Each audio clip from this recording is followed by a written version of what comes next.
Welcome back to Merrick at the Movies, and we'll be reviewing John Henry, which came out recently on Netflix, and at the time of this video, it's ranked number 4 in their top list.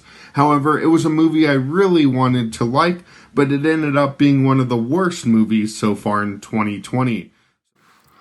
Alright, let's jump right into the review of John Henry, who was directed by Will Forbes in his debut. It starred Terry Crews as John Henry, Ludacris as Hell, who plays the villainous pimp and gangster, and Jamila Velasquez. So the plot is it's set in Compton, California, and John Henry is an older man with kind of a gloomy and violent past, but he chooses to live his life peacefully and quietly. That does change later on in the film, though.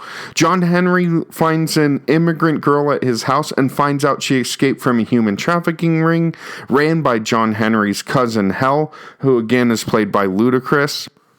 So after finding out everything that this girl had gone through, John Henry goes on a plan of revenge that also reconciles some of his past and his relationship with his cousin Hell. Okay, so here's what I liked about the film. I thought the cinematography was pretty good. I liked the rolling montages of Compton and the palm trees and kind of an artistic touch there. I did like some of the Tarantino stylized violence and some of the scoring of Western music used during some of the epic showdowns towards the end. I liked the humor and the character of BJ, who is Terry Crews' dad, played by Ken Foree. And the use of lighting to underline the tone and character. Whenever we saw Hell, we saw blue and red, which was used to convey evil, and then we saw the warm lighting, which traditionally conveys good. Okay, here is what I didn't like. The movie jumped around too many places and left way too many loose ends. The appearance of Ludacris, he dressed well as the evil kingpin, but he has this really ridiculous looking golden plate on his jaw that makes him look like a really bad superhero villain. Some of the long and pointless dialogues, there was some dialogue where they're talking about a white bat, which really didn't fit in. And the movie really doesn't develop the character and has some of them just coming and going without very much build-up or development.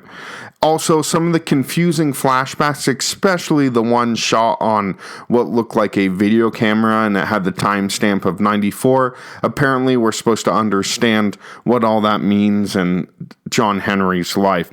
So, the movie, I really wanted to like this movie, but I had to give it a 2 out of 5. It did have a lot of potential with Ludacris and Terry Crews, but I don't think it ever lived up what it could have been.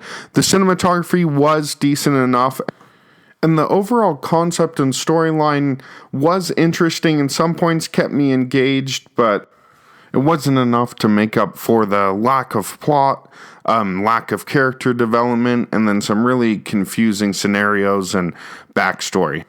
So that will do it for our review of John Henry starring Terry Crews. For Merrick at the Movies, we'll see you next time.